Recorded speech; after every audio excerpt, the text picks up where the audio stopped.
We can't hear you.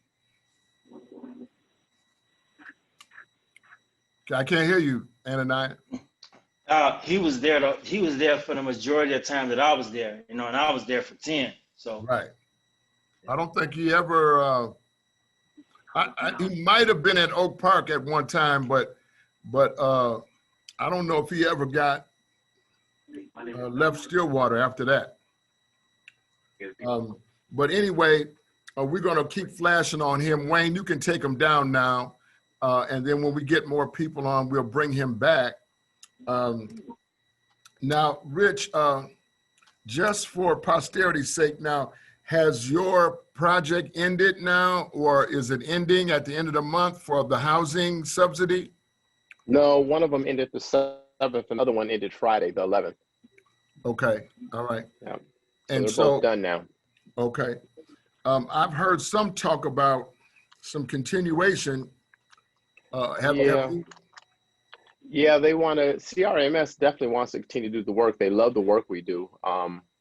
What they're trying to do is carve out funding, obviously, because that was all COVID money. So they have to look elsewhere, or they have to, wait to see if more money trickles down. That's really what, a lot of people are doing, to see what the feds do. But yeah, they said definitely, if they said more funds come available, we're one of their first calls. Well, I think you did a great job. And I have a couple of people who actually, matter of fact, 2 pop guys that I know of who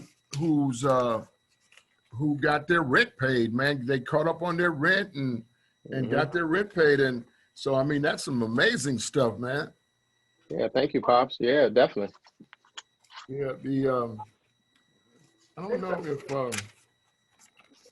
and then Ananias, how are you doing on your house stuff? What's going on there? Well, a lot of the houses that I'm looking at, Pop, like they need a lot of work for the prices that they're asking for.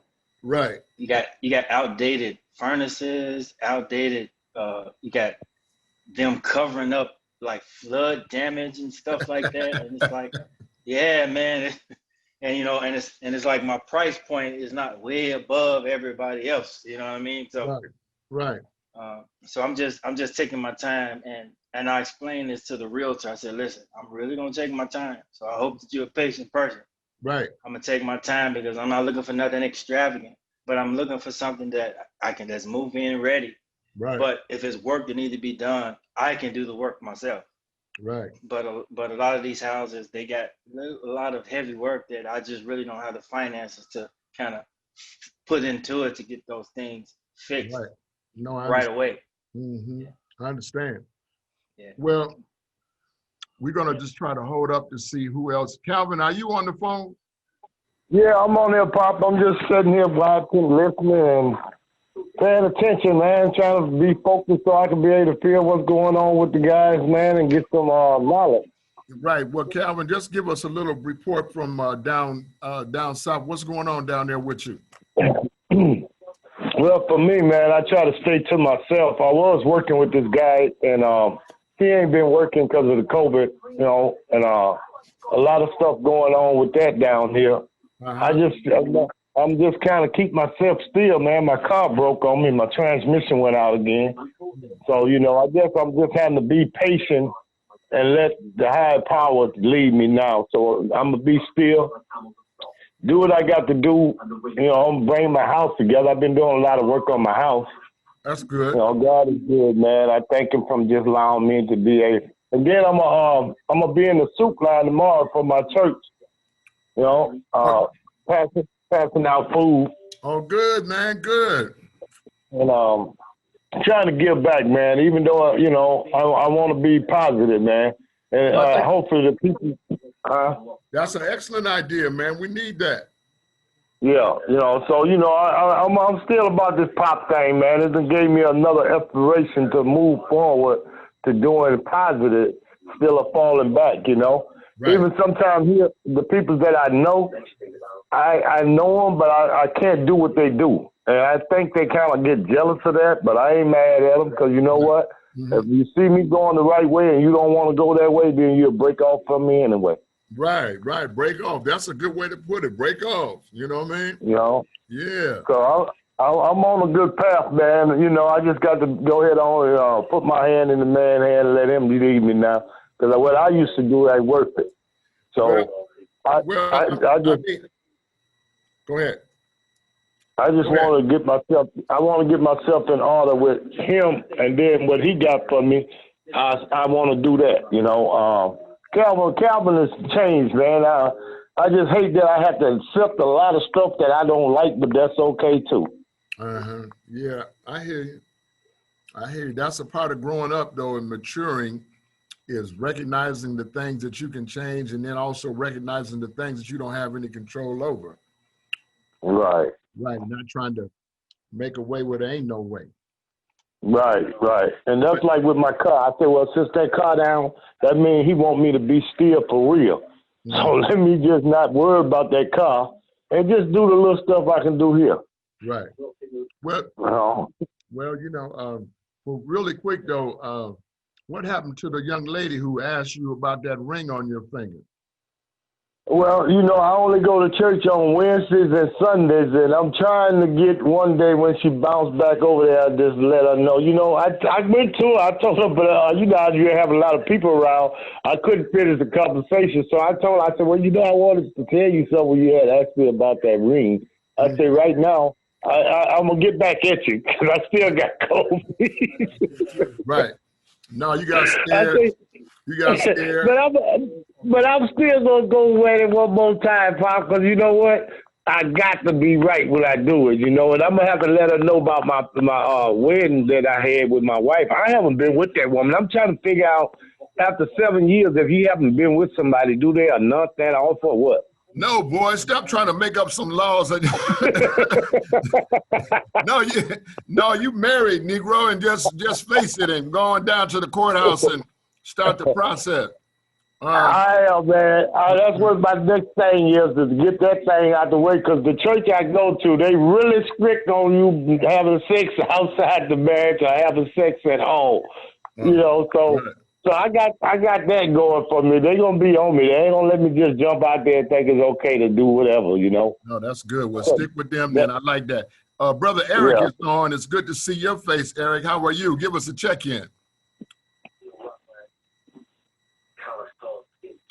You got to unmute yourself, son. Yeah, trying to hit it. I'm doing all right. How you doing? How's everybody doing? It's good to see everybody again. Yeah, what's happening? Were you on last week for? You were on last week, wasn't you? Yes, sir, I was. Yeah, I'm just wondering if anybody got anything from last week's discussion. Now you don't have to go there now, but I'm gonna go there later when we got a couple more people on. But we've been talking a lot about the family, what it is and what it isn't, what it was and what it wasn't. Lazarus, you had really shared some powerful stuff, and I think it was important. And often, you won't realize the behavior, things that we got involved with in our young adult life. Hey, David, man, good to see your face, boy. You muted. I can't hear you. Turn your mic on. You hear me now? Yeah, I hear you now. What's up, man? Hey, what's happening? Are you good? Yeah, I'm chilling. I'm in the truck right now waiting to get in the house. I'm feeling sick. Oh, you been sick? I mean, not the COVID though, right? Nah, I think I got like a cold. Right. Well, man, get on in the house, man. Call us back. Get back online. Who's that? How do I do that? Just say you can keep on the phone. You're on your phone, right? Yeah. No, you don't have to hang up from the phone. Just go on and go ahead and get in the house. All right, let me see. Get situated. Because I want you to check in and just tell us what's going on with you. I've been missing you. I've been thinking about you too. But what we've been talking about, listen, is the family. What is the family? What is it? What does that word mean? And often, from last week, I'm just going to take Lazarus' example, for instance. And Laz talked about his growing up in the projects in Chicago and the abandonment. David, I think you talked about some of that, and so did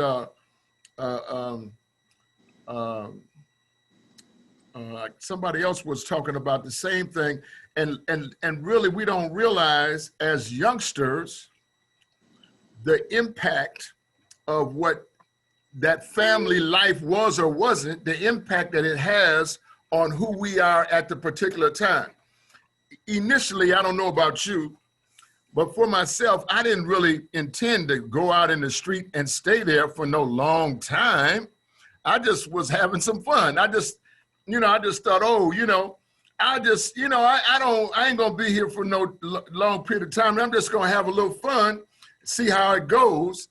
Somewhere in there between drugs, alcohol, and interactions with other people, that stuff got serious. And then I stayed out there, man, 20 years. I'm gonna tell you that sometimes, right now, I have a regret that I spent too much time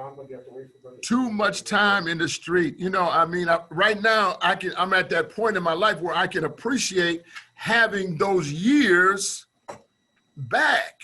You know what I mean? I understand it where I didn't understand that at one time. I just jacked off time, as how we talk about time being the real money. The real money. Right, but I didn't, but Laz, I get it, but I didn't get it then. We're just chasing paper. But I tell you what, that whole family thing started me on my life of streets and crime. Because as I grew up, I started meeting the people that my family knew. All of these guys were in the game. All of these people were in the life. And those influence impacted me, impacted my thinking, right? And even though I came up as a young revolutionary, when all of that, when the death and the atrocities were leveraged against an African-American people in the 60s and 70s, and everybody broke their own way. Well, then I broke to the street. And man, I stayed there too long. And it cost me, listen to this, I could tell you a lot of things it cost me, but here's the most important thing. My oldest daughter, who was, I was 16 when she was born, and then my next 4 children, all were born during the time that I was in the street. And I was loving to them. One time I took all my kids, Laz, to the Michael Jackson concert. Michael Jackson was alive and popping out in Bloomington. I rented a limousine and I took all my kids, every one of them, in a big old limousine, and took them out to the Michael Jackson concert. And they would always remember that. But I was that kind of guy where I could give you that little flash thing, that little one-hit wonder type thing. But in that day in, day out thing, I wasn't there. I wasn't available. I feel you. And to that extent, when they would call my name, Dad, then I would not respond. I was nowhere available to hear their plea or their petition or their cry. And Lazarus, you know for yourself, it puts a hole in your heart. It does. It does.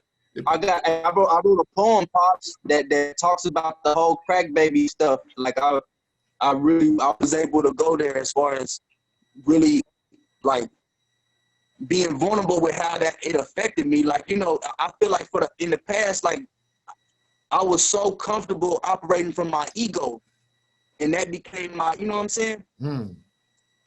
Yeah, I do. That became my defense mechanism. And it's true, Laz, that ego piece and then the pride that goes along with that, we are putting on these demonstrations for other people. I don't know if that makes sense to you, but in the life that I was living, we was always putting on a demo, but for somebody else. The demo wasn't really for you, but it was for somebody else.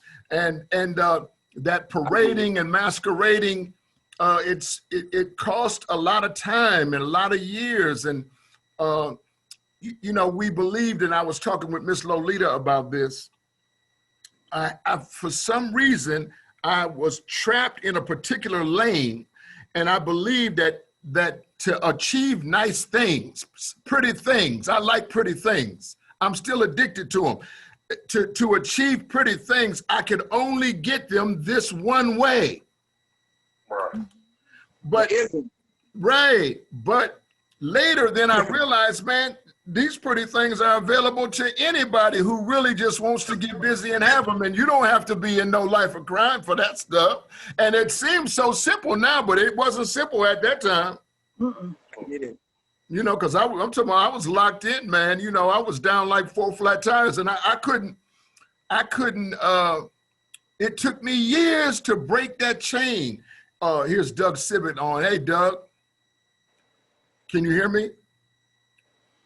And I hear that Ray Parsons is on. He's calling from Stillwater, and his crew are listening on the telephone. Ray's got a crew of some guys who are trying to be pop guys. They're on the phone from Stillwater, from St. Peter.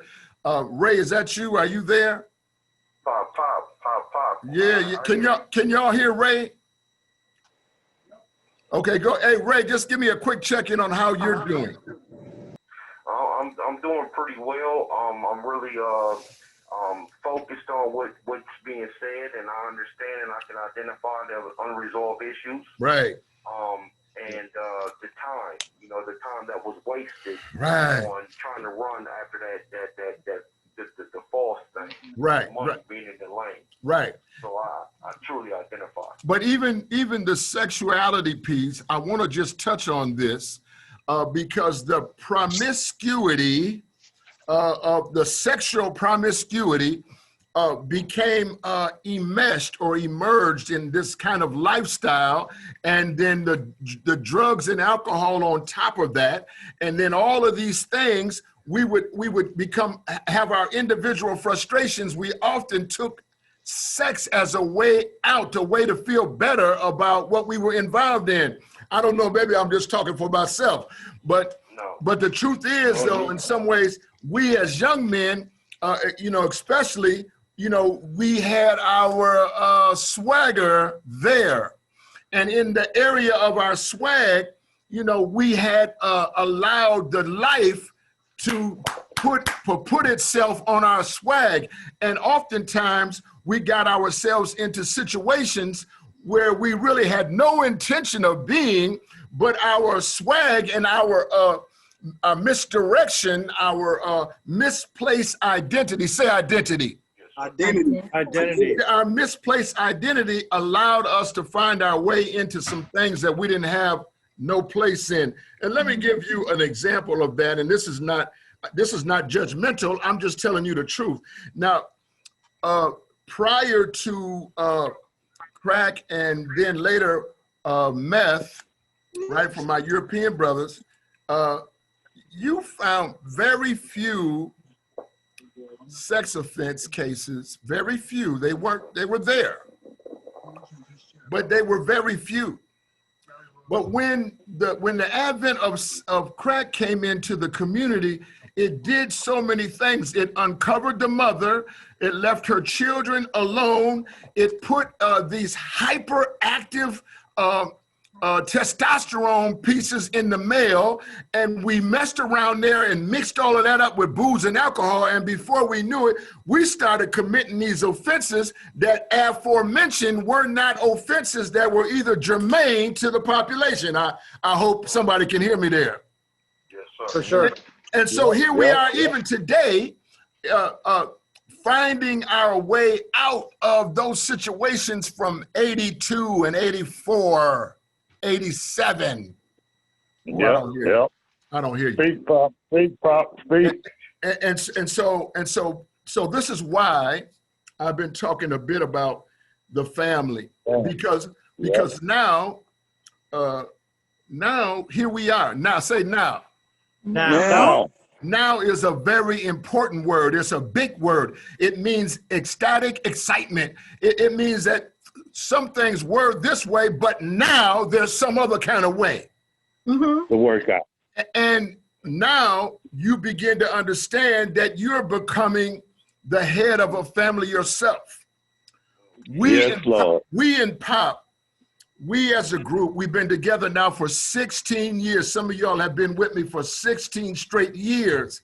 And now we've become settled. Some of us are becoming settled, Eric, Richard, Ananiah, Will, John Vang, you know what I mean? I could go on. Some of us now are becoming settled in the way that we're behaving. Dexter Harper's on, and Dexter has become settled now in family way, right? And so now we don't want to recreate get in a new family way, but haven't settled or resolved our old issues about family, what it was or what it wasn't from the past. Does that make any sense? Yes, sir. Yeah. Watch this. Some of you who are taking notes, I want to give you 10 principles. Somebody say 10. 10. 10. Yeah. So 10 principles of the family, 10 principles that the family should represent in your life, 10 principles, and I'm gonna talk briefly about them and just give you the 10. First, I'll read them to you, then I'll go back and just briefly talk about them, and then I'm gonna open up the conversation. 10 principles. The first principle is that the family should represent responsibility. Somebody say responsibility. Responsibility. Mm-hmm. Dexter, I'm gonna take you right there. Now, Dex, you are in you've created a new family, right? I can't hear you. It might be new. Yes, Pop. Right. You've created a new family. And in that creation, Dexter, you guys have jumped a broom. Y'all jumped a broom right here in this office. Is that right or wrong? Yes, sir. But watch this. In your broom jumping, what you were doing was taking on responsibility. Somebody say responsibility. Responsibility. Right. These are the things that in our earlier days, Eric, we could run away from responsibility real easy. We made them babies. We let somebody else be responsible for them. And they grew up with a hole in their heart the size of a father. Oh my God. Man. Oh, wow. And so in that process of that, we were always, whether you knew it or not, you were always looking for the father. Either the one who biologically raised you, or someone who would just love on you in a way that gave you the fatherly affection that caused you to gyrate and vibrate in the way of a man. Preach. And watch this. Hey, Richard McLemore, somebody saw your genius a long time ago. And they was trying to either coach you or mentor you or pull you off to the side or trying to figure out how to do this. But the pain was too great for you to give them a chance to really be meaningful in your life. I just wait for all the amens to die down. People came by, they presented themselves, they knocked at your door, Eric, come by over here. And you gave them a few minutes, but you wouldn't give them the nuance of your time so that somehow those ways that need to be transferred, somebody say transferred. Yeah. I want to help you realize this responsibility. Mm-hmm. Right now, my mother-in-law is at my house. She's from Beverly Hills, Florida, and you know she's the closest thing that I have to a mother is my mother-in-law. Okay. But watch this. But I'm responsible for my mother-in-law. I'm responsible for her daughter. I'm responsible for the children that we have raised.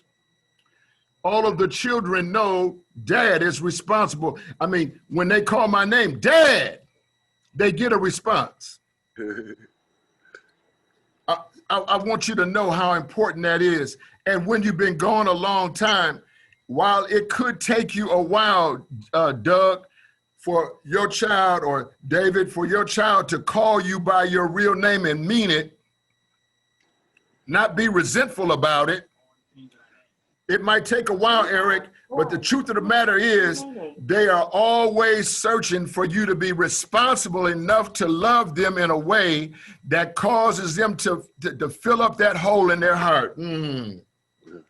Number one is responsibility. This is the number one principle that a family should have passed on, and it's what you have to pass on now. Lazarus, I'm just going to take you.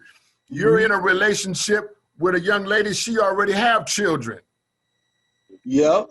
Right, but they looking for their daddy too. And now here you in a part where you got to step into a role that makes you understand you got to be responsible for the time that you spend there. You're responsible for that time. And that you have to be loving enough to try to fill up that hole in that child's heart. Even though you're not the biological father, you are the father on duty. Right. Watch this. Watch this. And you would get the double blessing. The one that the father should have gotten, you'll get that. And then the one you got coming, you'll get that too. I'm just giving you an example. Number two, say number two. Number two. Number two. Number two. Number two, Eric, is accountability. Accountability. Accountability, I'm talking to, I'm moving too fast. Accountability.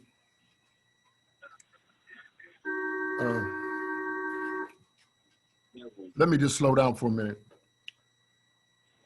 Hello, this is a prepaid debit call from... And you got to be accountable. We got to be accountable. And it's hard. Accountability is difficult. Man, just cut that off. Accountability is very difficult. It's very challenging because it calls little things out of you. Little things that you don't really want to do. I'll give you an example of accountability, a very small thing. Sometime in the middle of the night, I don't know about you, but I have to wake up and go to the toilet, right? I'll be half asleep. And I stumble in, hey, Roger, I stumble in and go to the toilet.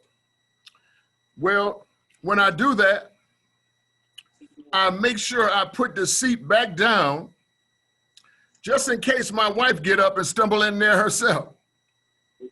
Watch this, because I don't want my wife to sit her behind down on the cold porcelain, you know, because I want to be more accountable to who she is than that. I'm giving you a small thing, but it's really important. Think of the times, Lolita's on the phone. Miss Lolita, I'm gonna let you talk right there. Go ahead. I do appreciate the fact and just respect and give you high esteem that you would respect your wife enough that it seemed like such a little thing. Right. It seemed like such a little thing. Put the toilet seat down. But for a woman, it's a major thing. It's a major thing. Yeah, I do it. You do it. Hey, I do it. Man, I cook, I clean. I have no qualm in being. I have no qualm with my masculinity. I know how to display healthy masculinity. That's good. So that means, look, by the time he get back to the pop house, I'm gonna be holding him to all of that because I ain't seen none of that over there. But I'm all right, you know. I'm all right. But Miss Lolita just said something so important. It's a small thing, but here's where you're instinctively putting yourself first, putting the cares of others to the side as if they don't really mean anything. And you know, these little areas, if you can work on them, the big things will come, you know. And number two was accountability, being accountable. I'll give you another example that's, I think, is more germane to what we do. Tuesday nights at 5:30, we expect you to be at group. You don't realize it, but when you're not there, David, when you're not at group, it's not the same group. Something's missing when you're not there. If Eric is not there during the time that Eric is driving truck, man, he is missed here. But when the truck driving is over, he's getting his money. But when truck driving is over, Eric finds his way back here on Tuesdays at 5:30. That is accountability. And Eric, I've been rolling with Eric now 8 years or maybe more. And we become accountable to each other, one to another. What we're doing is exercising the principle of family. Hey, Richard, it took me a long time. I went into the penitentiary and called out some people. Some people are on the line right now, and then stayed with it long enough, Ananiah, until we became family. Amen. The other day, Amen. one of my wife's friends called up. She works with my wife.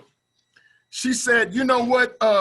We need some pop guys to deliver some food, food shelf type thing. And she didn't give us no time. She needed them right then. So we got the message here. I think Duval and was it Lazarus? Was it you? Antonio. Antonio. Man, look, them boys went over there to the food shelf, man, and tore the thing up. Stacking produce, handing out product, greeting people respectfully. I mean, everything. The lady called us back and she said, those pop guys were great. And then they sent them guys home with more groceries than either one of them needed. Yesterday, Duval went back to the same location and handed out toys for Tots, handed out toys all day long after work, and then they gave that boy a big old bag full of toys. Now you know, like he was Santa Claus, huh? Right. But this was us being accountable. Duval was being accountable to his relationship to the group, that a call went out and he answered that call. That is accountability, and it's one of the strong principles of family. Yep. I'm gonna give you number 3. Number 3 is respectability. Somebody say respectability. Respectability. Respectability has everything to do with the way you carry yourself. We were talking about the brother Larry Fauntleroy, who passed away from cancer and did all that time in both, I believe, Oak Park and Stillwater. But, you know, and I didn't know Larry. I didn't get a chance to meet Larry, but I would always hear about him. But the one thing I heard about him is that he was respectable. People respected him. Now, and there were ways about you, Ananiah, they respected you. And the way you, Richard, you know, the way you carry yourself, even when times are the worst, speaks to the level of respectability that you have about yourself. Hey, watch this. Respectability is who you are when nobody else is looking. Yep. Mm-hmm. Authenticity. Yeah. Oh, that's good. I'm gonna give you 2 more, and then we're gonna stop and get some feedback. This is one that was really powerful for me, and that is morality. Say morality. Morality. I was a brother who lacked morality. I had a little saying that I wouldn't mess with nobody who was younger than my oldest daughter, right? And my oldest daughter was born when I was 16, so our ages are similar. You know what I mean? But I didn't have morality. I didn't respect marriage. I went in and out of marriages like it wasn't nothing with other people's marriage. Do y'all hear what I'm saying? Yes. Yeah. and I had no regard. Oh, I just feel God right now. I had no regard for the fact that a man had made a commitment to this woman for the rest of his life. And, you know, I came by dazzling and shining and whatever, and, you know, took her on down the way. And I didn't want her but for a little time, but I destroyed what the covenant was in that marriage. Oh my God. Because I lacked morality. I had never explored, Ananiah, what was my own moral makeup. And I did not learn that last in my family. We made lack of morality look slick. Yeah. Yes, that's right. Well, I mean, really slick. And I mean, we could pop that corner and say, well, somebody, yeah, she chose me. I mean, that was our justification. Right. Yeah. She out of pocket. We gonna get her wrong. Right. Calvin, you starting to hear me. But I didn't say nothing about the fact she been married for 8 years and they got 3 kids and you know, whatever. Now we going to Chicago. You know what I mean? Yeah, you thought you was the man. You thought I was on top. I'm on top of her husband and her. All right, watch this. Watch this. Calvin's getting excited. I gotta tone him down. Hold up, Cal. Hold up, baby. Hold up. Cal, hold up, baby. Hold up, baby. What? Wait, yeah, Cal gotta wait till I get down to number 9 or 10. Now, you know, I'm gonna calm you back down if you just sit with me. But okay, Pop. Watch this. Watch this now. I lack morality. That now I was saying in my, somebody wrote a little article about me in a book of a few pages. And this is when I knew, Donald, that my life had changed in some drastic way. I was over on DuPont Avenue. I owned a house there, a duplex. And I was walking down the street where the alcoholics drink, you know, they hustle up their money, they sell that aluminum in the morning. Y'all don't know what I'm talking about. Yeah. And then they go get their first little bump in the morning. Yeah. Then they come back to a spot and they all share. Alcoholics really know how to share. We the ones struggle, but they're gonna make sure everybody get a little sip. But watch this, let me show you something. I'm walking down the street toward them, I'm in a good mood. And as I got toward them, some of these people I've been knowing for a long time, they know my name and knew where I came from. But when I got to them, David, they took their alcohol and put it behind their back. Donald, and I was puzzled by it because I knew that none of these Negroes have outdrank me because I could really go. But watch this. They was hiding it from me as if to say, I don't want Shane to see what I'm doing. Well, this is when I knew that the Creator had came over my countenance and changed my presentation. My outward presentation to the world had changed. It wasn't that, you know, that moralist individual that everything goes. We popping corn, we gonna pop corn till it's, you know, 1999, all of that old crazy. But I come down the street and the alcoholics, these are professional alcoholics. And they start hiding their drink from me as if to say, you know, I don't want you to see what I'm doing. And it made me think they see something coming off of me that I didn't understand for myself. Say that, Pop. Say that. And from that day to this, I have walked in a particular kind of way. It's pastoral. I'm just telling you the truth. My walk in just these last years and the last 22 years or so has been pastoral. And even though I wasn't necessarily trying to do that, but I was just being guided in a way, Calvin, that shifted my life away from that process. I didn't want nothing that didn't belong to me. It wasn't it wasn't worth it to me to mess around with anything that wasn't mine. Right. Yeah. I got it, Pop. And so the morality that I didn't get from my own father, I later got from a heavenly father. Now I'm telling you about me. Each one of us get it the way you get it. I'm just telling you about me, but I'm trying to help you see yourself. That's my goal here, right? I'm really not talking. I'm using myself to help flush out your feelings about yourself. Yes, Pop, I got you. Yeah, but watch this. This one, communicability. You know what that is? Yeah. Communicability is when you're open for feedback. Say feedback. Feedback.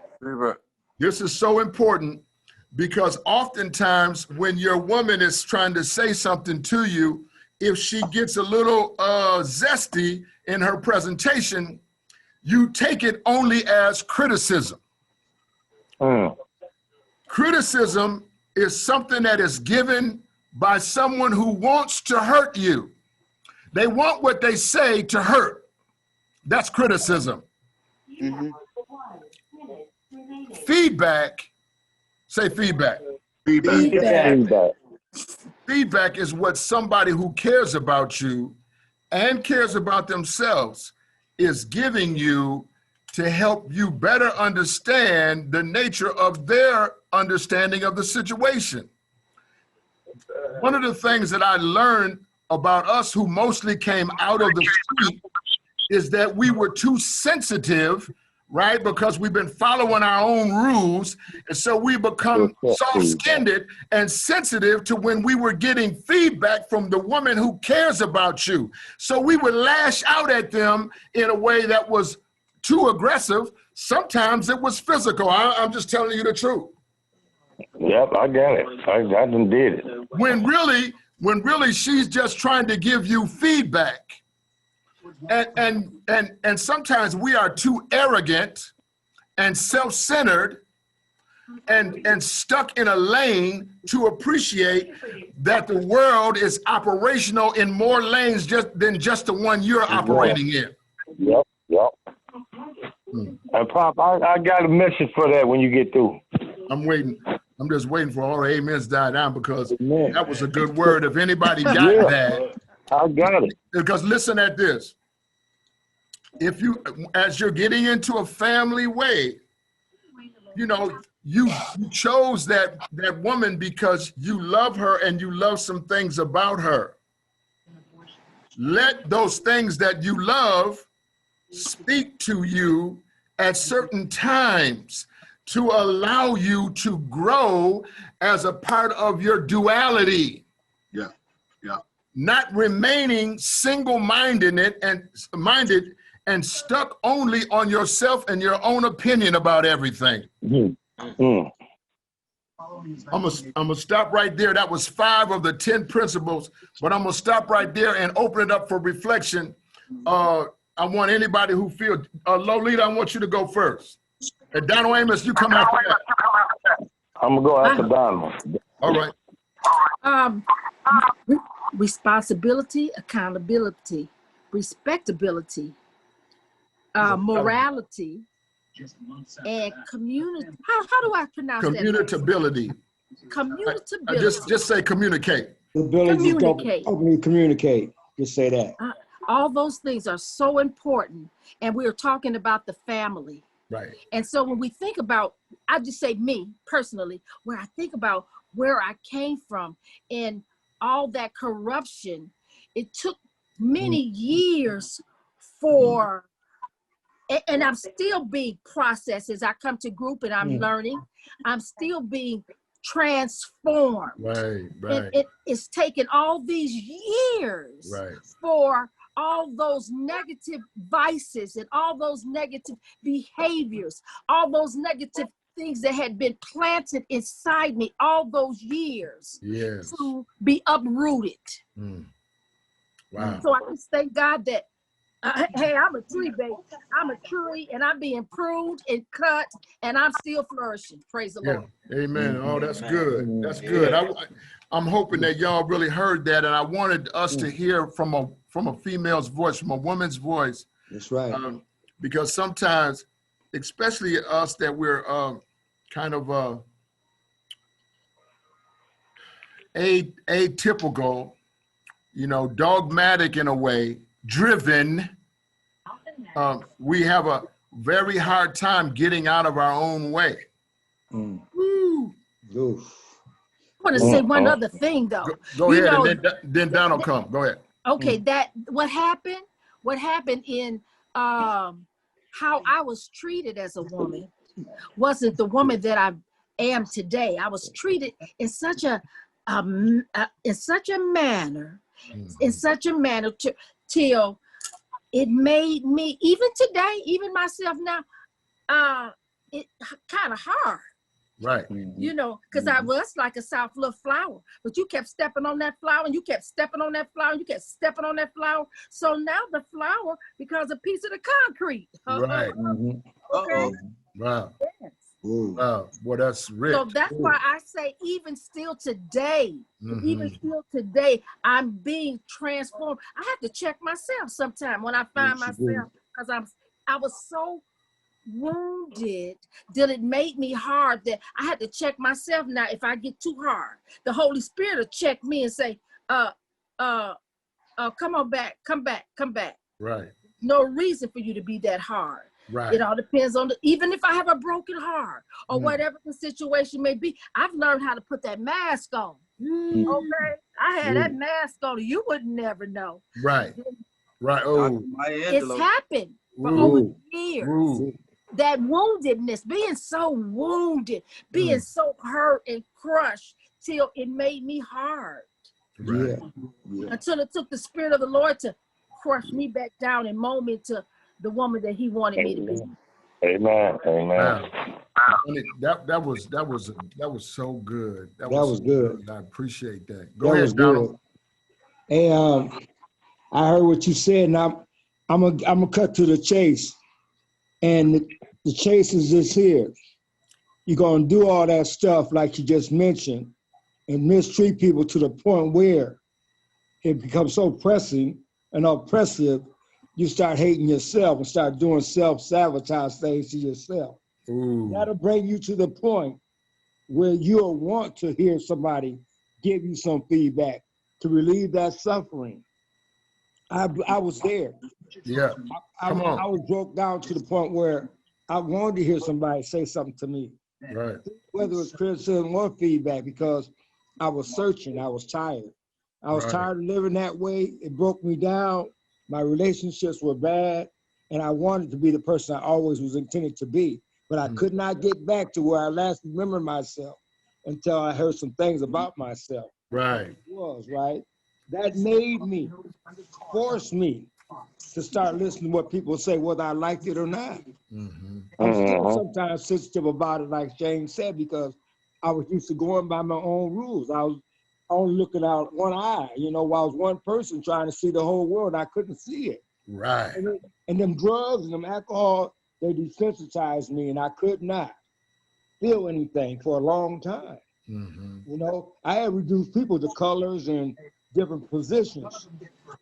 Right. You know, so that made it easy for me to transgress their property or their boundaries, because I wasn't seeing them as human beings with the same thoughts, same feelings, same aspirations as me or my family or my friends or my loved ones. And that's what that stuff would do to you, you know. But I got to that point where I was tired and I wanted to change. I wanted to be different. And the only way I could be different was to give it up. Yeah. Amen. That's good. That's good. There and, you go. That's it. And Donald, and you know what I love is right now, Donald, you know, he's one of the guys who are working with some of the Boys of Hope. Boys of Hope is a project that we do here. And let me just say this. The reason why we do Boys of Hope is because we were them. Yeah, we were. Yeah. Now look, and we was waiting for somebody to come after us. Nobody was coming. Nope. And the people that were coming were so full of corruption that even though they might have thought they was doing us some good, but they really did us more harm than good. Really did. And so the Boys of Hope, even in midst of the pandemic, the Boys of Hope program has been mentoring these young boys who are us. It was us. And what we're trying to do is not recreate who we were, but to give them an opportunity to spring over those potholes that we fell in. We fell in. That's right. Yeah. That's right. And Donald is a part of that. And you know, we just think Donald has a word. And so, you know, sometimes with the boys, you got to be really sensitive as to how you deliver it. Right. But I'm gonna tell you something. I'm gonna tell you something, Donald. You got something, man, that massaged a little bit and seasoned, man. You're gonna break the chains over some of these young boys' lives because of the chains that you had to break out of. But what I'm trying to say to you and everybody else is these generational curses, David, have to be broken. Have to be broken. Yes, Lord. Yes, Lord. Now, wait a minute. So partially, we got you from the penitentiary, and then began to try to break that curse, and here we are all these years later. Yes, but now, say, but now. But now. But now. But now it's your turn to be breaking these chains, to be breaking these curses over your life and over the life of your children and your children's children. Sometimes your children have gone on now and they're not hearing you like they would have if we would have been there where we were supposed to be. That's right. That's right. But the grandchildren are still there. Right. And I can work that. The scripture says a wise man plans for his children's children. And it says in Proverbs that the curse of the father goes back 4 generations. Now, Lord, have mercy. So this is your children's children. And so at whatever point you're able to break curses, Roger, it's your responsibility to be accountable, to be communicable, to be moral, to be respectable, to be accountable, and be responsible for breaking that curse. Yes, Lord. Yes, sir. Yes, sir. Donald, so I'm just proud of what you're doing. I want you to keep on doing it. Be patient, but this thing is going to work for you, man, and work for our community.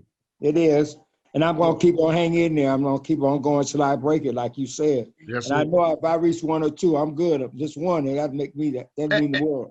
Did you hear what he said? And then that's really all it is. If you can even get one, man, you break the curse for 4 generations.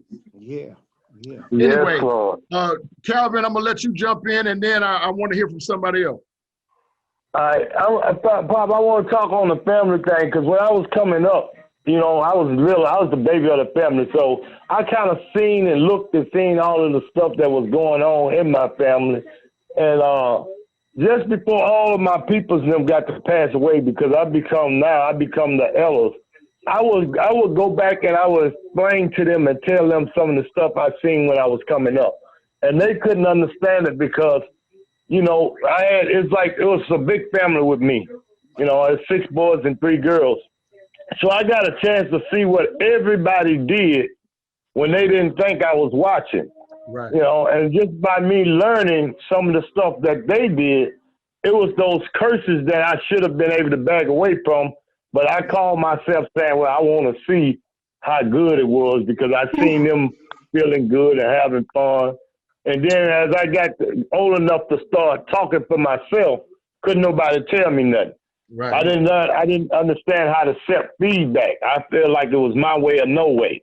It takes me back to where that's why I ended up where I was, because I didn't break that curse that my family had. They used to throw suppers, have fun, have parties all night long, and I was just a little one running around lost. Because the family was thinking, well, okay, we are doing the right thing because we're raising money for to pay somebody's bill or whatever. But it was more to it than that. They was selling us that when they was out there doing the stuff that they wanted to do, but it wasn't about no paying no bill. It was just having fun or just doing whatever it takes to make somebody feel like they were somebody. And so But, now, I okay, but think, now what I want you to do is bring that up to today. How are you still feeling like you're impacted by that today? by me with my kids, I'm not there. I'm impacted by it because my dad, he had brought another woman over to my mother's house. My mother I never seen with a woman. I mean, I never seen my mother with another man, but I seen my dad bring a woman over try to show off in front of my mother. So I think a lot of that had tied down onto me thinking, okay, this is how life was, but that wasn't true. But listen, And let me grab you, because what I'm trying to get you to look at, one of the reasons why I think you're struggling with your relationships, female relationships, is because the women that you've had in your life, they have been some of them street women, you know what I'm saying, would have a certain kind of way about them. But now that you have come up a little bit and you know you don't really want that anymore, and so but you're having a struggle reaching another level of woman that you haven't been with. And so what I'm trying to get you to do is recognize that you have been forgiven. Now you don't have to wallow in it. That's what now means. Say now.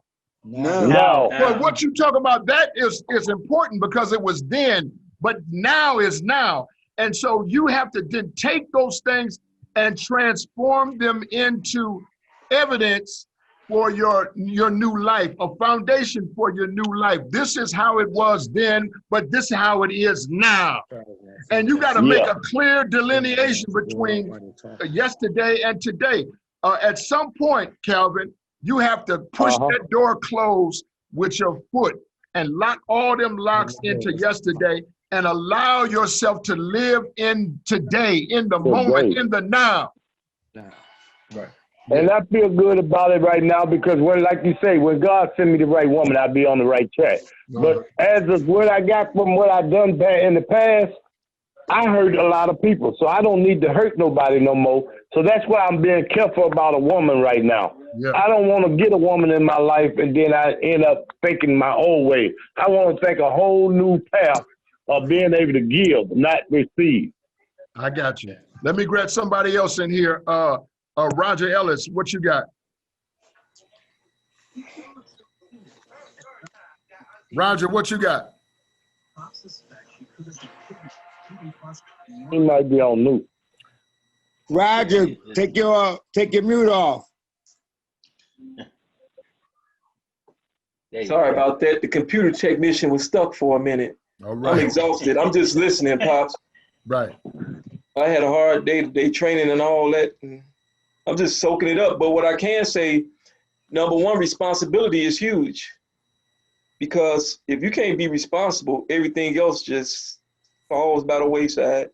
Right. And I learned that the hard way with the choices I decided to make in life. Mm-hmm. So I put responsibility first, because if I'm not responsible for my actions, I'm just reliving that generational curse all over again, passing it on from seed to seed to seed.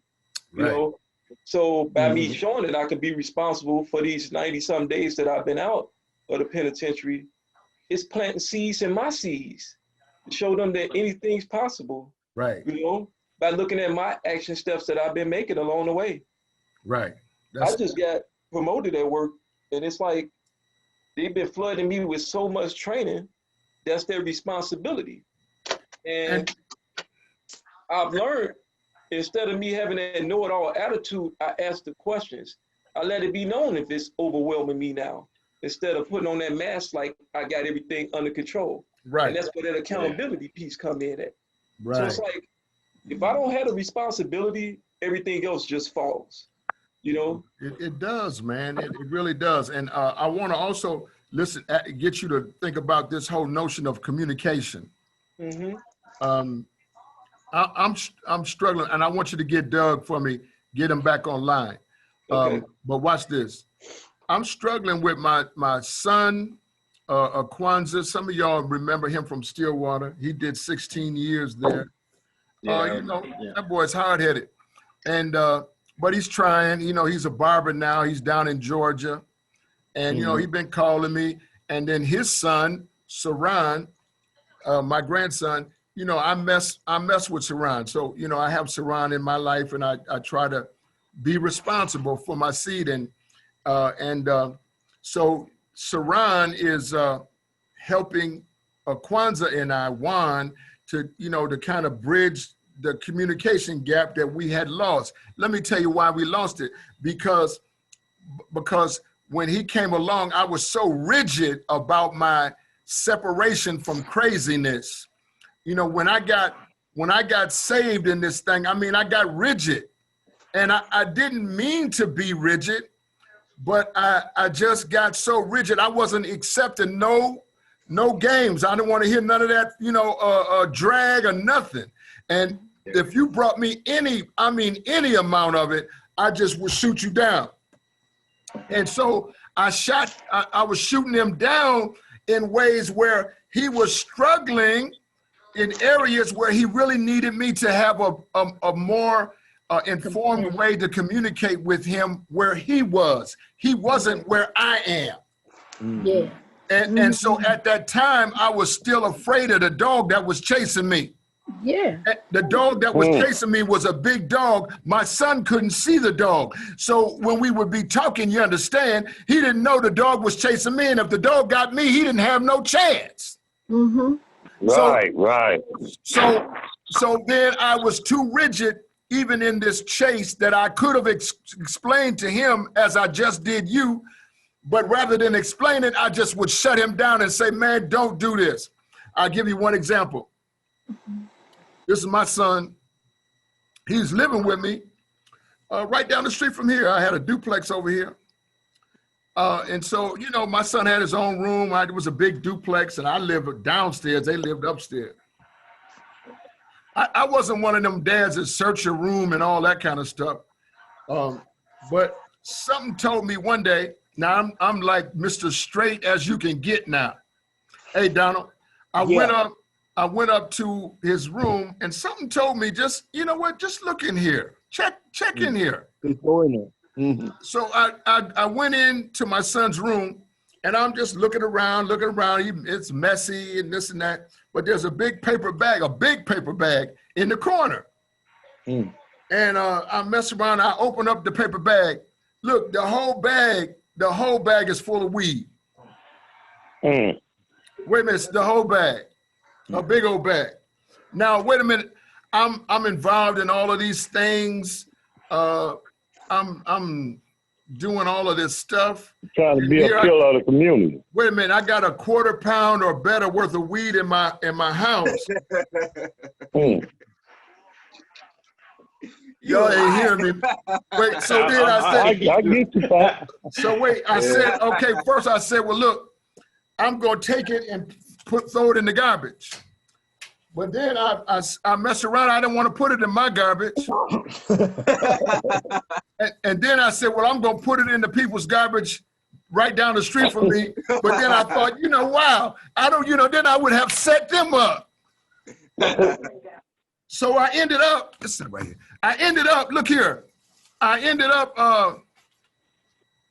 just shaking it out in the dirt. You know what I mean?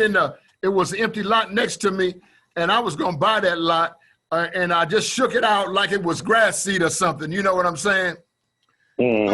So then when my son came home, he was working, I called him on his job, and I told him, I said, boy, when you get off your job, you come here and get all your clothes and get somewhere else so you can sell your weed or whatever this is you want to do, right? Man, it was one of the biggest mistakes I've ever made because I had a chance to educate him about what I was trying to do, what I was trying to do for him, what the role of reputation and respectability, what those things mean. But he had the fumes. Somebody say the fumes. He had the fumes of who he heard I was a long time ago, before that. Right. You got a message. So look, I put that boy out, and about 6 weeks later, my son committed a homicide right up on Broadway on broad daylight on a Sunday morning. Maybe it was 1979 or 80, right up on Broadway, man. He shot and killed a guy. And you know, I often think about what was my role in that. I put my son out of the house. His mom had been murdered years ago. His grandmother had died recently.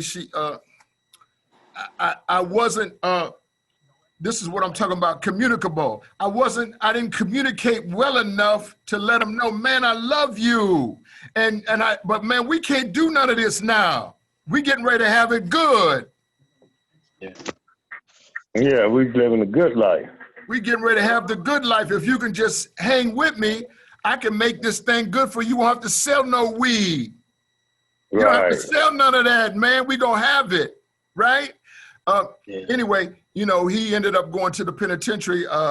He did 16 on 18, and could have did so much more. I think he came out and was violated 6 or 7 times. And in the meantime, I'm reaching all kind of pop guys, but I can't reach my own boy. So I'm gonna show you something. Sometimes you got to watch this. Sometimes, Donald, you can reach somebody else, and you can reach their child, but you can't reach your own child. You need somebody else to stand in that gap for you and communicate. Communicate for you on your behalf while your transformation is still being complete. Man, that's right. That's deep. Now, say now. Now, you know, my son, he realizes, oh, this is what my dad was trying to do. Yeah, that's right. Now, we spent all of these years with no communication. I'm just trying to help you think about what communication really means in a relationship with your boy, with your child. I'm gonna give you another example. Here's Richard McLemore. He just had his first child. And you know, his boy he came through with a few complications.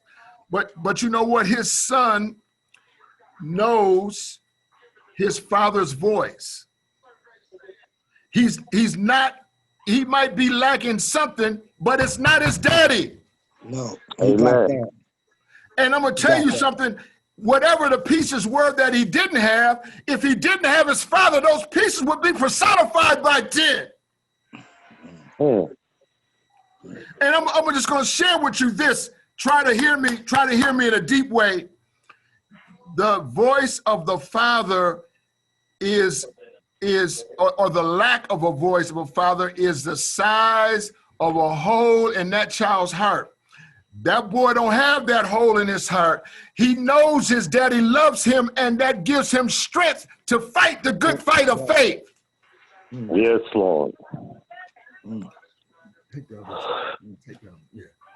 Yeah, and so I'm just trying to help you. I don't know if I'm getting there. Now here go Rashad. I'm gonna take Rashad. Watch this. Kellen Rashad Nins. I love that boy. Watch this. Now, when I met Rashad, you know, he wasn't thinking about no kids. I mean, he didn't have no kids on his mind. He was the kid in some ways. He still had some growing up to do. When Rashad was just came out of Rush City, I mean, he was on ISR. But you know what? He had a real cool PO, a real cool ISR agent. As a matter of fact, to this day, his ISR agent was the coolest brother I ever came in contact with. So look, what I wanted to do with Rashad, these are things I couldn't tell you then. I just wanted Rashad to know that he was loved. And so I asked his parole officer if I could take Rashad to Dallas, Texas to TD Jakes conference. He's on ISR now. The ISR agent said, Sure. Yes. Yeah, that'll be fine. Let me work it all out. Man, Rashad and I went to Dallas together. Man, and we had just such an amazing time. And matter of fact, we ran into Vincent Britton and Danny Gibbons. They had come down there. I had taken Danny down there some years before that. Right. So he knew about it. But it impacted Rashad's life. And he got a chance to see what it was to have a whole bunch of people who have the right thing on their mind. Somebody say the right thing. Right. Now, somebody say now. Now, Rashad has become a father of two.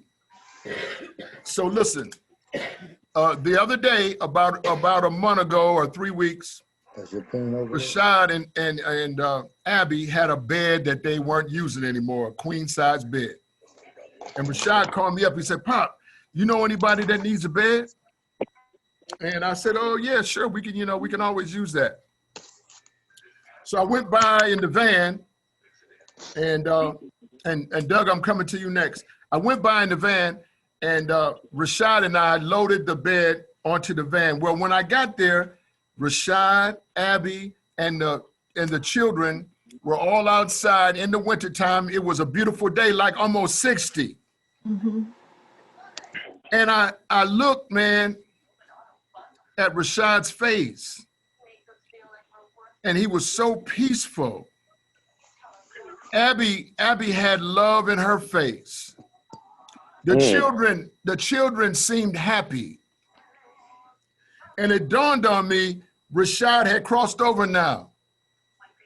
Somebody say crossover. Crossover. Yeah. Crossed over into responsibility, crossed over into accountability, crossed over into respectability, crossed over into a version of morality, crossed over into somebody who could deal with communication. These are areas of growth that each one of us are responsible to cross over to. And it did my heart real good to see that one of my sons had crossed over. And let me just tell you this, and I'm just being honest with you. You know, I don't know how much time we are allowed on this earth to do the things that we are called to do. What I'm doing right now, I am called to do. Mm-hmm. There's very few people who can do what I'm doing right now the way I do it, because I'm called to this. And if you wake me up at 3 o'clock in the morning with a pop guy situation, I'm going to be responding to that situation because I'm called to this. I'm not just visiting here, stopping by for a few minutes. I'm called to this. I'm called to pop guys. I'm called to this situation that we have you in right now. I'm called to this family. I'm called to this, and that is why you hear my voice the way you hear it, and that is why it is penetrating you even at this second, because you're hearing the truth from one who is called to deliver it. But the time that we have to do these things is not forever. I want mine to get it. That means you. I want mine to get it while you are able to get it and grasp it and go on with your life. Woo. Thank you, Pop. Thank you. Bless you, Pop. I'm going to show you something. I've told you all this, but when I met Doug in Lino Lakes, and Doug, he wouldn't even hold his head up. I asked him what his name was. He looked down at the chair and said his name was Doug. Real quiet and muffled, like. It's nothing short of a miracle. And I said, I will shout it from the roof. I will tell everyone I know. I am so on board. Hey, take care of that. I want other people, other mothers, other people my age who have joint pain or muscle pain, anybody that can benefit. Somebody eliminate that background noise. Because it truly has changed my life. Yeah, I want you to hear this. Because Doug, I said, no, your name is Doug Fresh. And he looked up and smiled at me. you know, a big smile. And I will never forget that day. And, you know, Doug Fresh, it was changing his name. Listen to me what I'm telling you. I don't know what it was that made me call him that. But it changed his name. It changed the trajectory of his life. It changed the dynamic of who he presented himself at from that day forward. Last night, I went by to visit Doug just for a hot second. And I asked Doug, I said, Doug, all right, when you moving? Now, Doug has bought a home. Somebody ought to be hollering about that. Blessing. Congratulations. Wait. Those of you who are on right now, but you don't have no home, I'm telling you, man, if Doug can get one, you can get one too. That's right. And then Doug has been after his daughter's heart. Y'all know Lily. And man, I'm so proud of you, Doug. Doug told me he's moving out this weekend. And so, you know, part of me, you know, is sorry to see you go because I know that we've been able to take good care of you at the Pop House. The other part of me is got to let you go because your next level is there for you now. Somebody say the next level. The next level. This is what I'm saying to the guys who were in Pop 2. When them guys leave Pop 2, I expect them to go to their own home. Not just a room or apartment, but their own home. That's right. And Doug, how does it feel now for you to be a homeowner and a father to your daughter? You know, Pops and all my brothers, it's surreal is what it is. Because in my dog days, I never ever thought that I would come out of this. And, you know, Pops, you said it many times, and I've said it many times, is that first day of Pop class seriously changed my life. It was like a light switch turning on that somebody still had hope in me because I had given up on myself. And I was searching for anything, for a spark, because I was so, that self-hate was so ingrained and deep in me that I didn't think I had any hope ever again. That's why I kind of gave up on myself and I turned it to other people that, you know, I was already a lost cause. And that day, one of the most important days of my life was that first day of Pop class. Wow. And wow. You know, I've said this before, but this group is the best organization I've ever been involved with. You know, and I've been on many sports teams. I've been in the United States Army. I've been in you know, all kinds of clubs and everything, but nobody gives me the satisfaction and I'm so proud to be a part of this. And you know, I couldn't have done it without all you guys. Wow. Pop, I'm forever in your debt. All my Pop guys have been there every step of the way, and I'm not going away. I'm just saying I'm making that next level. Yes, sir. That's right. To the good life. That's right. You know? And I'm doing this. I'm doing this for Lily, and I'm doing it for myself, and I'm doing it to make all you guys proud of me. And you know, each one of you guys got a place in my heart, and I will forever be here for every single one of you if you ever need me. Wow. Thank you. Somebody give some love right there. Come on now. Thank you, Doug. Thank you. That's my brother. And I just want to give Richard McLemore a shout because Richard started doing some classes with guys in Pop 2 a while back. And those classes, I think we only did about 3 of them, but the impact of the classes were so great that it actually sewed up a couple of missing pieces, Richard, for a couple of the guys. And because of those classes, and you need to write and document this. Richard is excellent at documenting things. I'm terrible at it. But Richard, man, you need to document this because this is a direct result of those classes where we are starting to talk specifically about home buying, loan acquisition, realtors, all of these kinds of things, credit, all of these kinds of things. And it brought liberation. Somebody say liberation. Liberation. Liberation. Let me just say something real quick. Go ahead. You know, with you know, it before the classes and everything, I was, you know, contemplating my next move of possibly, you know, of moving on from the pot house, you know, and that responsibility of reuniting with Lily, you know, making it our home.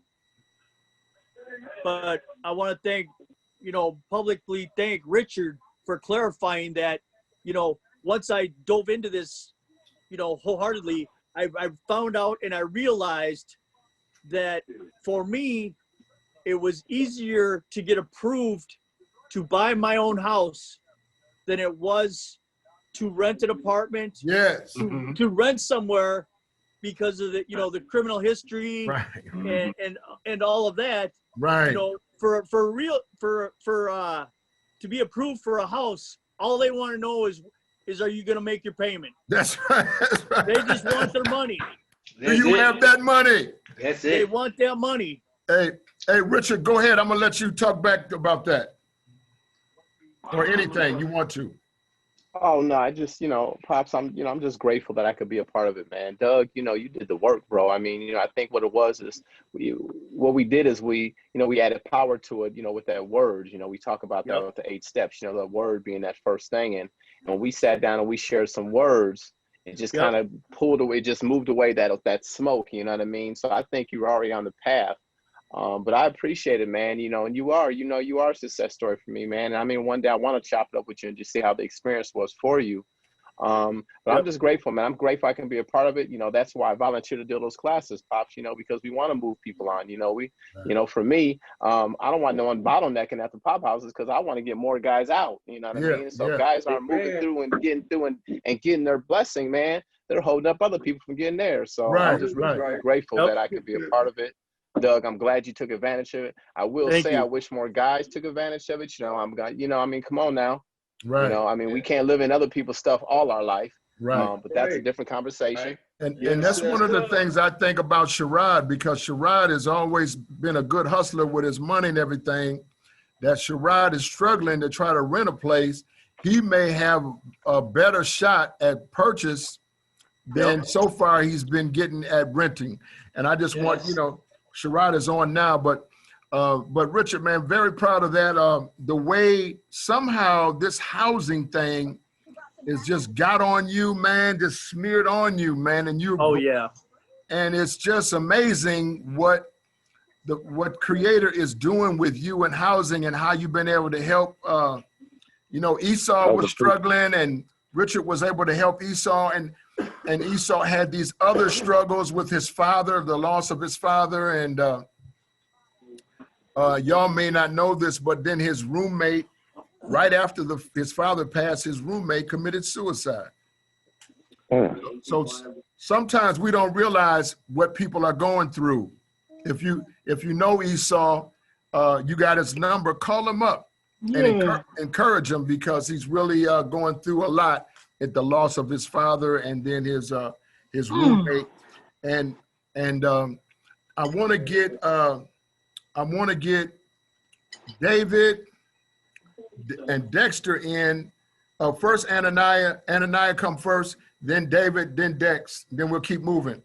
Hey, Pops, Lonnie said hi too. I got off the phone with him. Do what? Lonnie said hi. I was just on the phone with him. Lonnie's coming to the Pop House quick. Not David, but Sherman, Chris Sherman, the barber, is coming next month. Maybe Corey Bradley may be coming next month, but Lonnie McKinney is coming for sure in February, I believe. March, yeah. And we also looking forward to the professor, Dr. Graham is going to be coming sometime in 21. So we're going to be grabbing him too. Yes. Yeah. Go ahead, Ananias.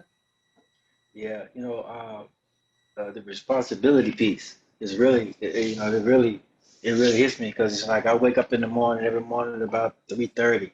Right. And it's like as a responsibility. I know there are some tasks that I have to attend to for the day. So I'm responsible for those tasks, make sure those tasks get completed in a timely manner. Right. So as tired as I may be, I mean, I want to do it, I can come up with all kinds of excuses not to do it, but I do it because I understand it's my responsibility to do it, Yeah. There's goals that I have to reach. Right. And in order for me to reach those goals, that responsibility has to be in place. It is essential that I have that I be responsible to myself, first of all. Have to be responsible to myself, first of all, because if I'm not responsible to myself first, then I'm no good to nobody else. Right. I'm no good to nobody else. And I always try to encourage others to feel that way too. I think I have in my past was been confused about that thing because it's like, well, I have to do things for others because I'm responsible for other people. Right. I had it backwards. Mm. Now I understand it. I understand it fully. That's good. So that responsibility piece is very important. And I hope y'all hear me when I say that. You know what I'm saying? I mean, I know everybody got kids and stuff like that, right? And you might have significant others, but what good are you to your kids or your significant others if you ain't together? Yeah. Come on, man. That's just common. That's really common sense. Although common sense ain't so common. Right. Right. Well, that's good. Yeah. So that responsibility piece, I mean, really, man, it's really, really deep, man. So you really have to pay attention to that thing, and don't let nobody make you feel like you're being selfish because you're trying to be responsible enough to make sure that they okay. Right. You know what I'm saying? That's good. Yeah, absolutely. Hey, hey, my wife came busting in here. Right? Hey, my girl. That's my girl right there. Hey, Ma. Yeah. What's up, guys? Yeah. Hey, I just want to come here. Wait.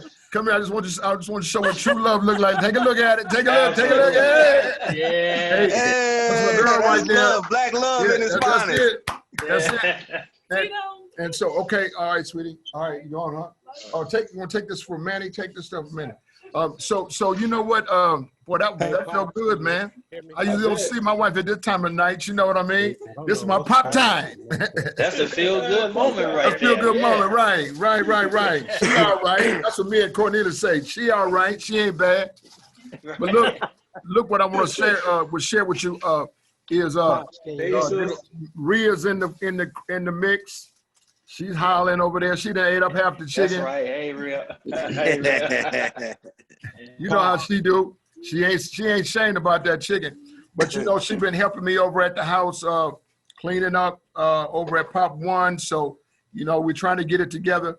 As a matter of fact, we want to, if anybody is into this carpet laying stuff, we want to pull up all the carpet on the second floor and then lay new carpet. And somebody knows somebody who does that or this or that, let me know. Not right now, but let me know. Not right now. But anyway, I want to get David, I want to get you in this conversation, man. What you got? Pops, can I butt into okay, 1 second. Go ahead, David. I say that responsibility is very big as well. I think I had to agree with what Adonai was saying though. Like you really ain't gonna be too much useful to anybody else if you can't take care of yourself. I definitely applaud that. That's something I've been realizing too. And I always say it, but it's harder to really be about it when you think that the people who are the closest to you, like for Christmas this year, there's a couple bills that didn't get done exactly, but I still got time. Yeah. But you know, I was more worried about making sure a lot of these kids got gifts and things, and it felt good to do so. Right. So I kind of overspent on that a little bit, even though I got a little bit of time to take care of my financial duties. But I still probably should have done them first, just on a responsibility tip. But like, I don't know, responsibility is very big in order to be successful in anything.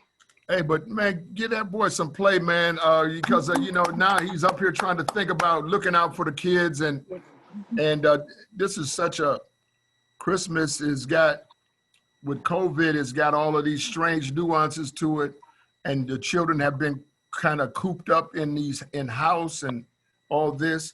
So you know, they looking for their little something, something. You right.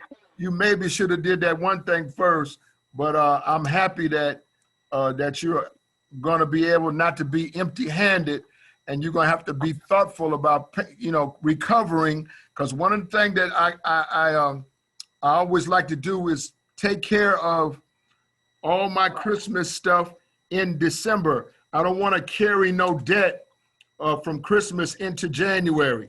You get it? Because then, like, if you spend up on a credit card, I'm just talking about me. You know, I spend up on a credit card, but then I pay the whole thing off, you know, the whole thing, so that I don't carry the debt into January, and I'm paying interest on gifts that I bought in November. I'm paying interest on those. I don't want to do that. So I don't make them payments. I just pay the whole thing, you know, this or that. I'm just giving you a little tip.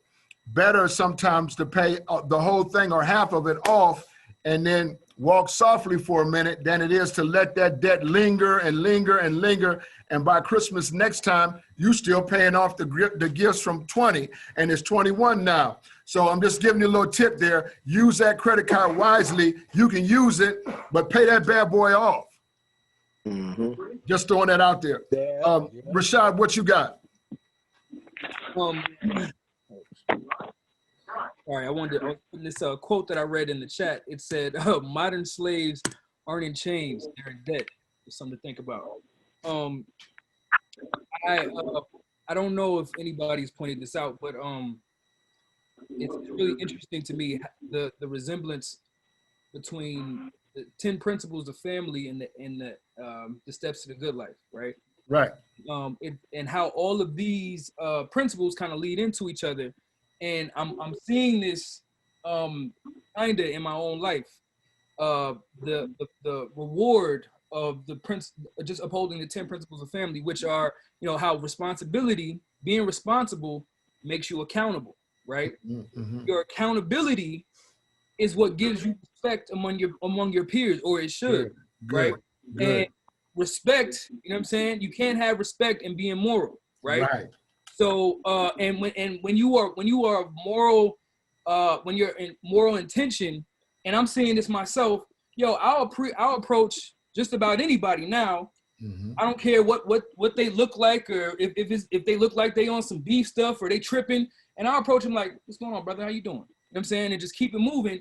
And I do the same thing in these schools that I work in, or the school that I work in, and it just kind of like the more moral you are, when people can see that you are morally sound, they're more open to receive messages from you. It's just, it just kind of shuts down all of that stuff. Just like, I don't know if I can trust this dude, but it's like, when you know he's about his business, or she is, it's like, okay, I can listen to what they have to say. And I'm reaping the benefits of just these principles of family just in the school system now, because I think I told Pops, and I've been, I don't know if I've told you all, but they have asked me to design a curriculum. Right. They've asked me to design curriculum for the students to teach them restorative practices, right? And this is K through 12, online, right? And it's such a blessing. I can kind of call my own price what I want to charge to do this, right? But they have acknowledged that me upholding the first four, I can create some form of communication that K through 12 will understand, and start teaching them restorative practices. So in a sense, upholding the first four, you know what I mean, proved my ability to communicate. And the school district has asked me to create something for them to teach other students, right? Right. And, I kind of feel how these 5 principles, you know, that's of course that's the core to building family as well. You know what I mean? I'm seeing this in my own household. You know, even right now, like me taking care of everything, me being responsible around the house. It just kind of one leads into the other in the household where my girl is like, man, I'm glad you're here. I didn't know how I'd even take care of this by myself. Right. And but you here, she's now beginning to understand how we can do this thing. You know what I mean? How we can get out of debt, how we can get into home ownership, how we can raise these babies we got. Right. And the babies abroad, because we both teach in the school system. This girl is teaching kids who've been in the school system in America less than 2 years, art and math. Right. Online, we're doing all of this from our computers. So it's just really interesting how I'm seeing the 10 principles of family play out in my own life, and we're reaping the benefits of them every day. So I know this stuff works. What an excellent point, man. That was well said, and you were just so clear in your thinking right there. And I just appreciate it. And you're right that the principles are connected to the 8 steps in a way. That was an excellent point. And you know, I just, wow, Rashad. Man, I loved when I came over there to pick up the bed. And by the way, Duval got that bed. I'm glad. And I dropped the bed off right to his door with special delivery, right? So, you know, you bless somebody. He's sleeping on it now, the little rascal. But look at here. Something just dawned on me. You know, Willie Lloyd, he lost a family member, his auntie's second oldest daughter, his cousin. And he's really, you know, he's struggling with it. So if you know Will's number, you know, reach out to him, just holler, you know, just say, hey, Will, I'm just checking on you, you know, this or that. He's a real good brother. If you need his number, call Wayne and get it from Wayne. I just wanted to throw that in because Will is being very responsible, as Rashad just indicated. He's another one of us, Pop's sons, who has become a man in this. When I was a child, I thought as a child, I acted as a child, I behaved as a child, but when I became a man, I put away all, say all. All. Yeah, all means everything with the exception of nothing. I put away my childhood ways. And so that has happened in his case, but we need each other's support. And Will is closed mouth. He would never bring this up to you. But I'm bringing it up because just because you're closed mouth, that doesn't mean you don't need to be nourished. Right. And so give Will a holler if you have his number, or holler at Wayne, text him or do something to let him know that you realize he's going through a little bit of something right here. Furthermore, I see Brother Matthew is on right here. I seen him the whole time, but I've been making him wait on purpose because I want him to listen at what we're talking about, right? And sometimes when I have interacted with Matthew, I haven't observed his propensity for listening in a deep way. Listening is more powerful than speaking. And let me tell you why I say that. I'm talking to everybody. Because when you're able to truly listen, deep listening, then it makes your words more impactful because you actually understand the nature of somebody else's situation. My God. And I'm getting ready to go to you, Matthew, but I want to mention right here, Patrick Nunn is not on tonight, even though I implored that boy to get on. He was on. He's on. Pat, are you there? I'm on here, Pops. I'm just having trouble with this phone trying to figure it out. That's all. Okay, but look, before you go, I want y'all all to, Pat got some information I want him to quickly share before he goes out. Go ahead, Pat. Oh, yeah, I finally expirated off of parole. Let's go, Pat. That's a blessing. That's a blessing. Let's go, Pat. That's none, babe, boy. Wow. I definitely appreciate that. Yeah.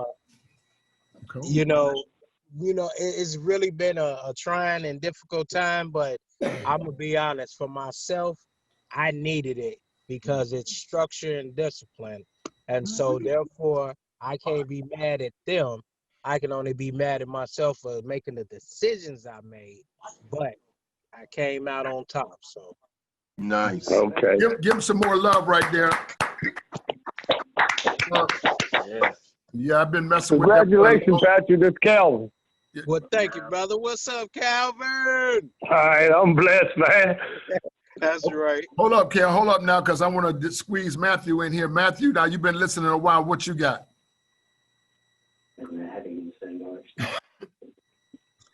Hey, I'm just grateful. I'm grateful to be in the presence. You know, it's like when you're in the presence of the Lord. You know, it's. I'm grateful to be in the presence. Wow. Amen. That's good. It's good. You been doing all right? Amen. Yeah.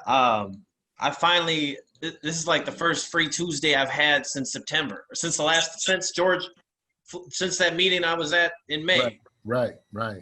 First time. So I was like, wow, man, I got a free Tuesday night. I know. Good. That's good that you know we're here. And, you know, we're here every Tuesday night. As a matter of fact, this is a good time to remind you, it's my hope that we're going to be back in person on the 5th of January. I'm still waiting, of course, for the governor. Maybe you already know, did the governor come out and make his comments? Does anybody know? They're going to be relaxed, but I didn't hear him give any specifics. He said they're going to be a little more relaxed, but he hasn't said anything. Yeah, but gyms, restaurants, all that's still closed, Pop. Okay. Yep. Gyms, the gyms are closed? Yep, restaurants are still closed, takeout only. Family gatherings can be no more than 10 or more. Okay. It's still pretty much the same. He said he might relax it some, like Brother Rashad just said, but he didn't get no specific time yet. You know? Well, you know, I hope that by January 5th we'll be ready to roll. I hope so too. In that regard, I'm talking to the Department of Health about hosting another COVID-19 event. This would be with the saliva. Let me tell you why this is important, because we're going to try, my wife and I are trying to get it in North High School.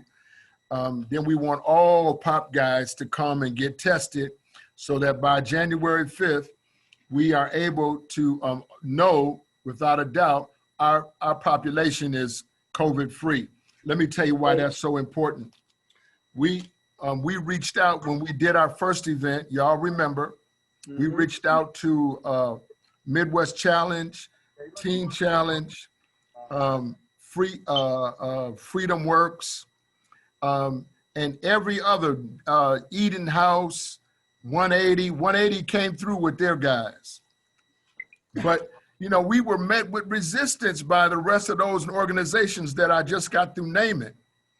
You know, and so right now, almost all of those organizations are on some form of lockdown because they didn't take the notion seriously. We got about a 62 member core group. And of the 62 member core group that we have right now, 0 people are currently positive. And, you know, it just, because almost all of us have been tested multiple times. Amen. Yes, Lord. Thank you, Jesus. And Thank you. to be honest with you, not having it at all is better than the vaccine. Yes, Lord. Yes. Now, speaking of the vaccine, you know, I'm in some discussions and about the vaccine and all this and that. And, you know, I haven't made 100% determination about the vaccine one way or the other. But my mind is open to hearing more about the vaccine and paying close attention to how it's being used in the cities that it's already in. It is in the hospital in Robbinsdale now has the vaccine, North Memorial. So we got to pay close attention to the vaccine and learn from it. My mind is not closed to it, but I'm not prepared to say, let's all run out and get the shot. You know, whenever the time comes, it's months away. But I'm just throwing this into the discussion. We got to pay close attention to what's happening with the vaccine. I'm glad for it, for those people who are really struggling. And just today, one of my dear friends that I worked with for many years, his brother, I found out, is currently on a ventilator. So this stuff is serious. Paying attention to your health is serious. And one of the things I learned about us is once we started getting tested regularly, we got a little more conscious about what it meant to be safe in the first place. Pops, did you get my text that I sent you earlier? I did get it, but you can share if you want to. Okay.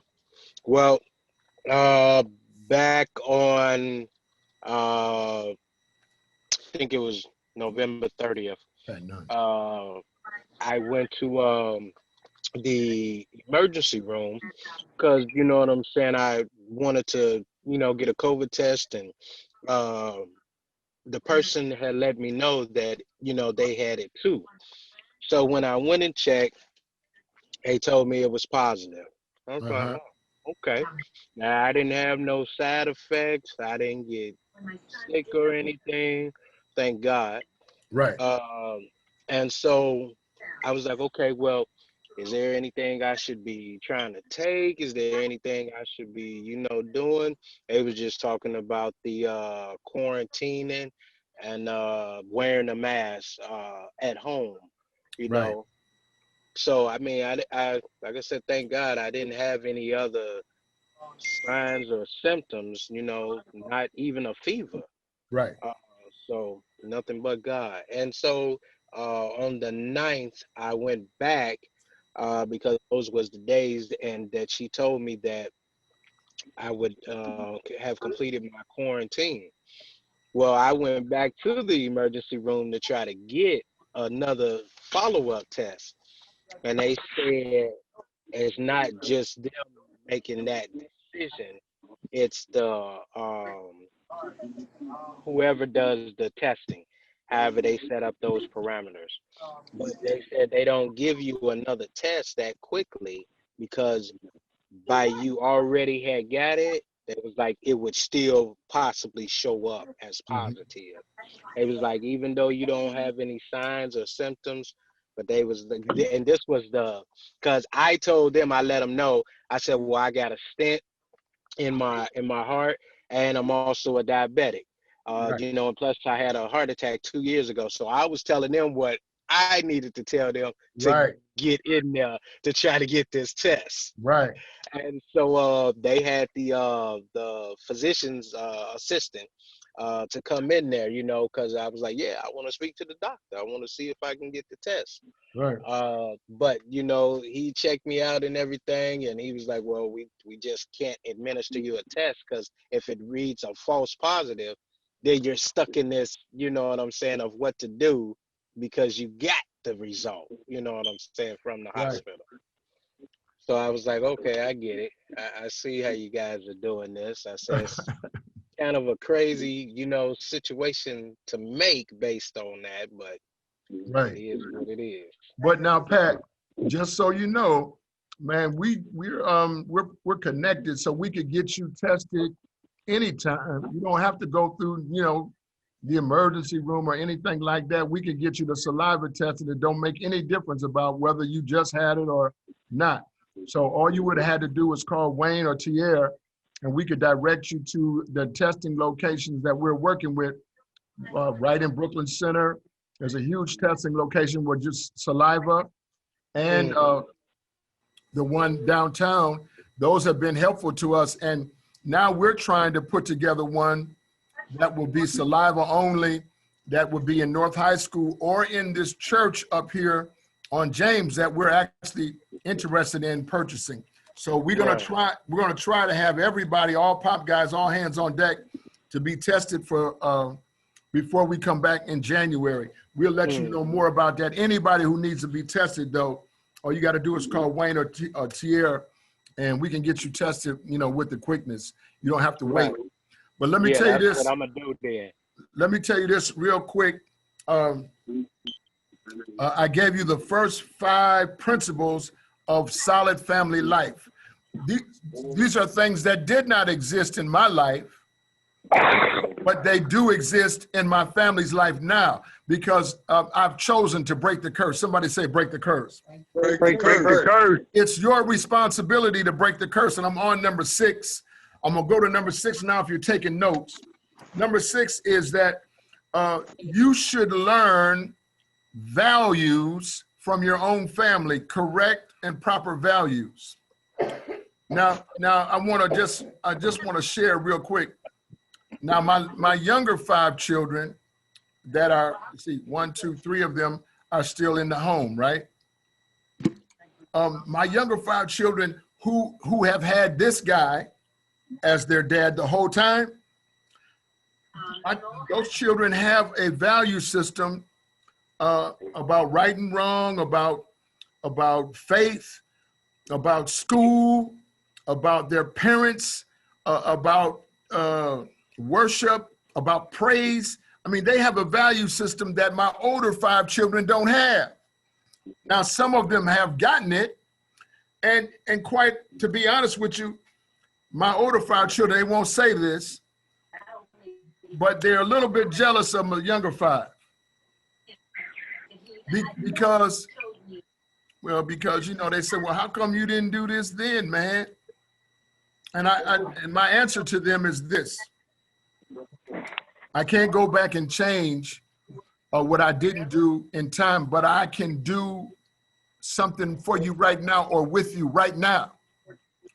And this is what I want you to be listening at. For those of you who have been outside of your daughter's life, your son's life, you got to find a way to communicate. Find something that you can reach common ground around. I'm still struggling with this, but I'm in it. I'm not running from it, right? I'm trying to bring my son back to me. Oh man. My daughter in Houston, I'm trying to bring them back, and her children, I'm bringing them back to me. I don't want them to be walking around not knowing their grandfather or not realizing who I am in their life. I don't want that. And I'm not going to have it, by the way. So I'm just trying to share with you, you ought to be able to learn some values. Say values. Value. Let me tell you, let me just help you. Making up your bed in the morning, taking out the trash on time, washing the dishes, you know, sweeping your floor, picking up your clothing. These kinds of things socialize a child to believe that the house is supposed to always be like that. Be unique. Right. You know, and so if you might be messy, and you know, men, we can be messy sometimes, but if you realize somebody is watching you and they're picking up on your messiness, that's frightening. Yes. I don't want my children to pick up on my worst habits, right? And so in my wife though, I want my wife. I don't want to belittle the opportunity for my wife to step into her own greatness. Okay. How can your woman be great if you're robbing her because of your lack of something? That's yeah. I'm just gonna let you just think about that. The second one, I mean, number 7, is that the family should provide emotional shelter. Come on, Pop. You know, because each one of our children, again, whether we were there or not, even before children have words, they have feelings that cry out for you. Yes. It doesn't take long for a child to learn the sound of your voice and the inflection and either the love or the anger and pain in your voice. And he or she will begin to interpret either the love or the anger very early on. I like that, Pop. I like what you said just then, because my daughter is noticing that with me. Right. She noticed when I feel like I'm being honored, or she noticed when I feel like I'm being loved. So I'm like, okay, I got to be careful how I say things around her. Right. That's good. Pops, also, I'm gonna give you. Rashad, you got something? Yeah, I was gonna say to your point, it's really interesting because I know a lot of people, especially from our community, miss this one, but I'm experiencing it even now with having he's what, 5 months now, will be 5 months in the house. I have to be really careful about how me and my queen dialogue, because you know we're two people going through a struggle just like everybody else, and we have both kids at home now because Right. our daycare had a COVID scare. This is the second time in 3 weeks. Right. We've had our babies at home for the last 2 weeks now after just having them for 4. Right. And you know, tension runs high. We're both teaching classes in separate rooms over a computer, and every now and then we get into it about something. It could be something stupid like a sock on the floor, or what some. I mean, some she left the toilet seat up, tripping, or you know what I mean, just anything. Yeah. But what I noticed really quickly was when we get into these high pitch, whatever you want to call them, my son is watching. Right. And I paid attention to him really closely. You know, this dude, he don't even understand English yet fully. His lips started quivering up. He started crying, and I was like, wow. Right. Wow. That's exactly right. They wasn't feel one of you. those screaming cries. It was like a silent cry. You know what Yeah. I mean? Ooh. Just a tear coming down his face and his lips quivering up as he's watching his 2 examples of humanity clash. Right. Yelling at each other. And I was like, man, that's how it starts right there. That's how it starts. From the You don't instant. even know that you're conditioning your child, that they're literally watching you as the only example of how to be a human being. Ooh, Brother.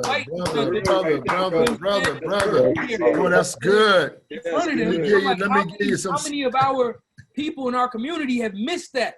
You know what I'm saying? You already conditioning your child to be on some nonsense before they can talk.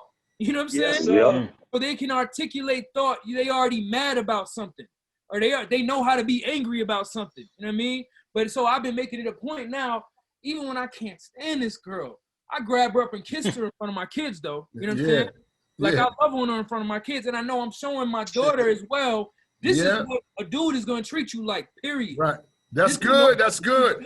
This is the only thing you're looking for right here. If right. You any of that sucker stuff, you know what to give it. I love it. You know what I'm saying? I do, and that was a better example than I could have given for emotional shelter, because emotions are things, listen, that you can't see all the time. That's right. Emotions can be sometimes invisible, but they're always there. And you've got to be conscious of what's visible and tangible and what's invisible and still real. And you have to speak to both.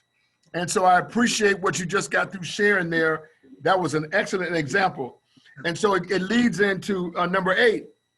Number 8 is the natural psychological incubator that you're providing for that child. The natural psychological incubator.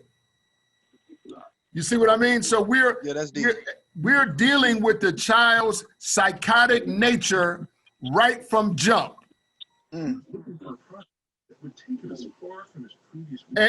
so to that extent, that should inform you in ways that would guide to Rashad's earlier point about the 8 steps to the good life. What's the first step in the 8 steps to the good life? The words. Man, that was good, man. I thought y'all was gonna let me down right there. Oh man. Yeah, that's good. And so then it's your words that create this emotional shelter. Yes, sir. And this psychological incubator. Yes. Wow. Say psychological incubator. Psychological incubator. Right. I'm going to go right into number 9, and then when I get to 10, then I'm gonna open it back up and we can get out of here. Number 9 is the self-concept and self-worth. The self-concept. From the psychological incubator, you develop the self-concept, or not. Lazarus, or not. In your case, where you start looking around, I start picking up pieces of what I thought I was going to be. I picked some up from this guy. I picked some up from him. And the old boy was pretty slick. And then, you know, this and this. I kept picking up these pieces. I bundled them all up and ate them. Right. Yeah. Then I said that was me. Crack baby. And I made it pop real good, too. I ain't lying. Yeah. Yeah. Right. But I was confused the whole time. Wow. It got quiet in this church. Yes, but that's deep right there. You went there. Speaking truth. The self-concept. So right now you got to work on that, Roger, on your concept of self, self-love, self-appreciation, self-value. You know, I'm valuable, lovable, powerful, and important. That's about myself. You got to really sow those things into your soul and your heart. You become to believe those. And then in the process of your belief, it lifts up your own worth. Doug, you understand that? Yes, sir. And the last one, then develops your convictions or your beliefs. Now, when I was coming up, I say, you know, oh, I'm gonna pimp or die. That was my belief. I believe that. Yeah, belief is strong, Pop. Look, I believed it. Wait a minute, wait. I mean, For real, hold the blow up. I marched this like a soldier, right? Yeah, and you know what? I did exactly what that comment is. I died. Away from it. That guy that was operating in that disbelief and that fear and that low self-worth, that guy died. Amen, amen. And he died with a death. It was so powerful when I walked up on the alcoholics hid their alcohol from me. That's deep. Showing you your respect. Transformation. Huh? They said, wait a minute, here comes Shane. Yep. Hold it, wait, put it, how you doing, Shane? How you doing, brother Shane? Now, they wasn't calling me that before, trust me. So I'm using myself, but I want you to reflect on your own life and just use that as a way to bounce your own thinking off yourself and create a platform for you to have a new life. The good life. That's what we've been talking about. Say the good life. The good life. Good life. Good life. Yeah.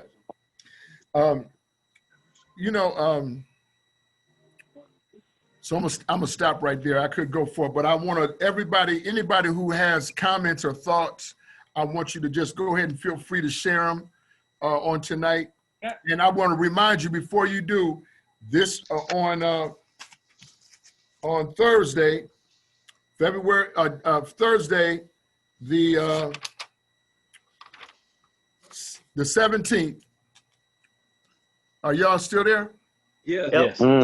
On Thursday the 17th, Larry Fauntleroy's homegoing is at Estes Funeral Home at 1:00 p.m.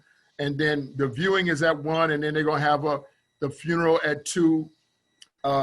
Dr. Webb, Daryl Webb is going to be the facilitator and the pastor on duty. And anybody who knew Larry or who's able to get away to show their respect.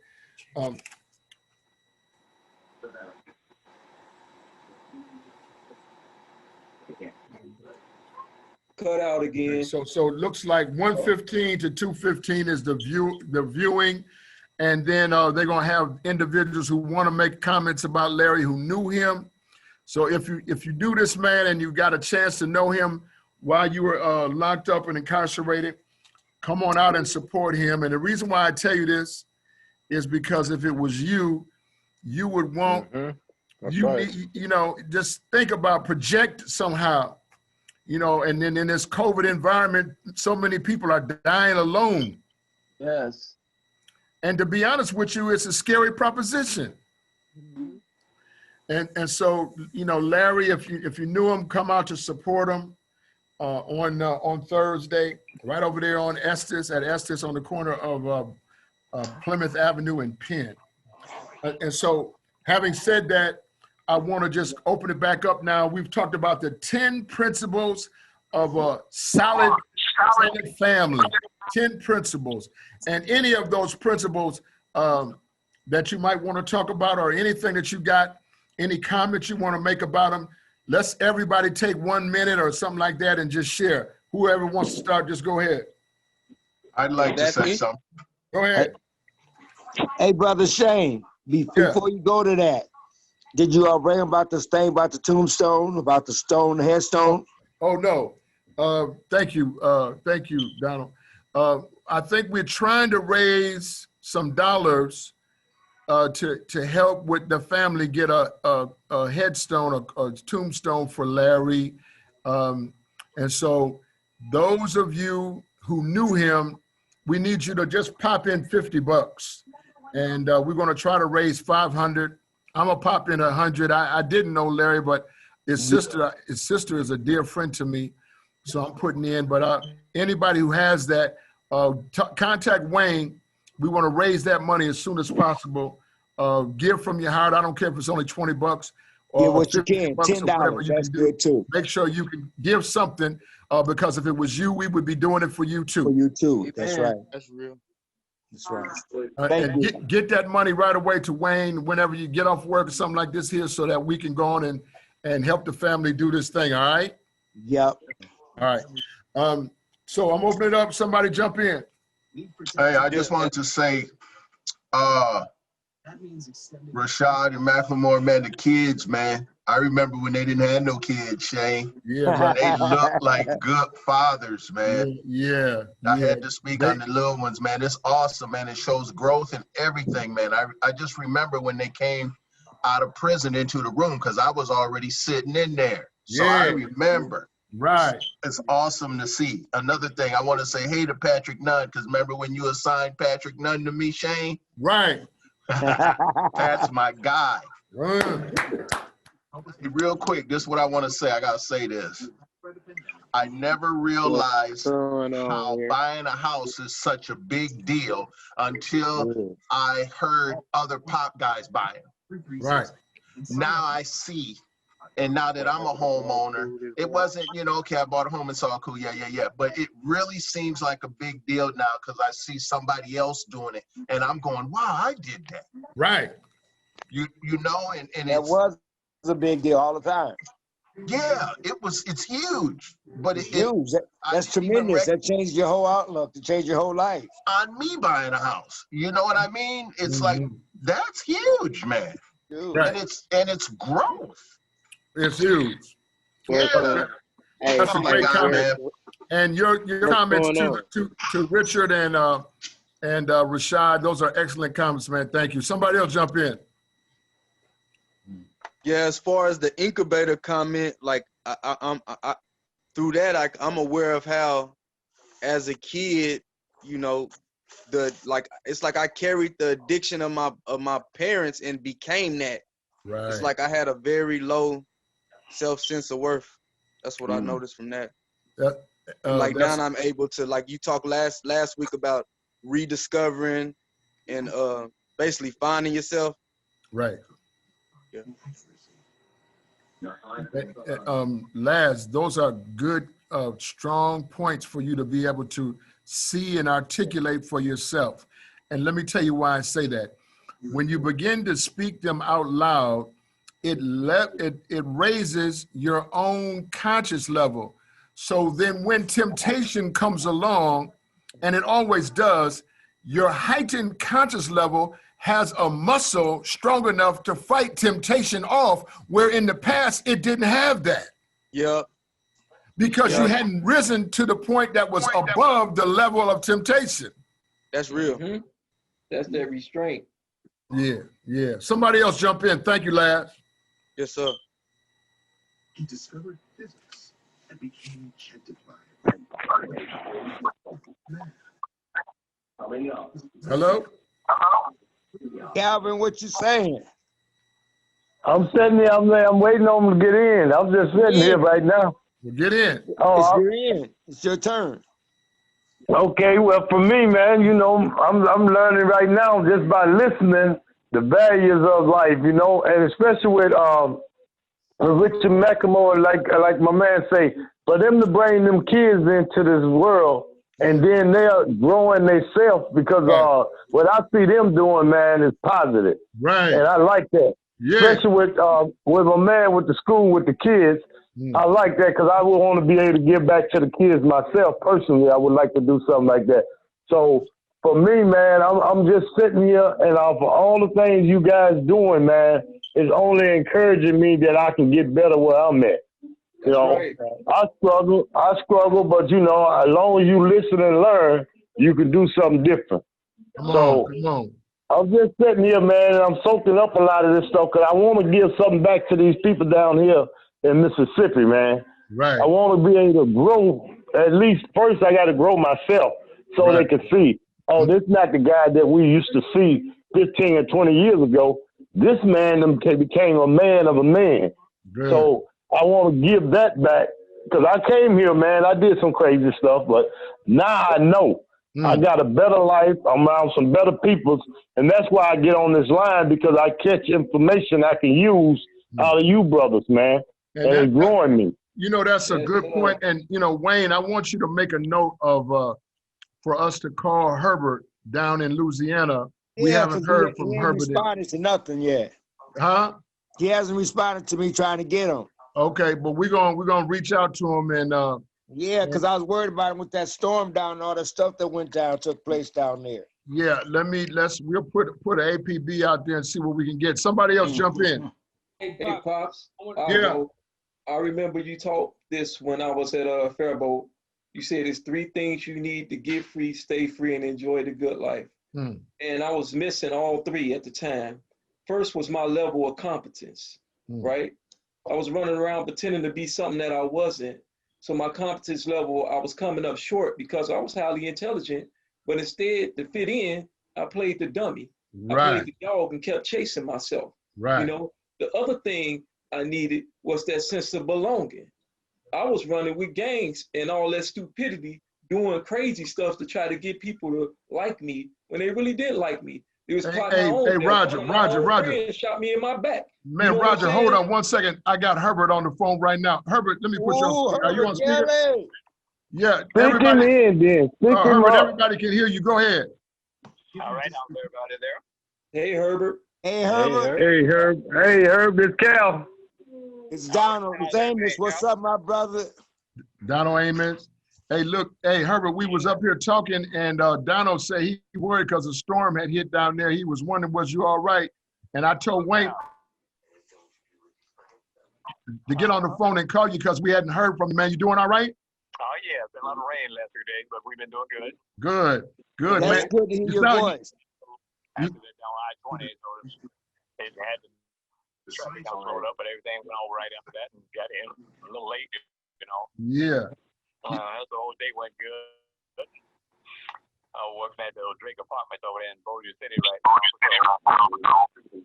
Installing a lot of different things, you know, dishwashers and faucets and, you know, garbage disposal and a whole lot of different things. So keeping me busy all day.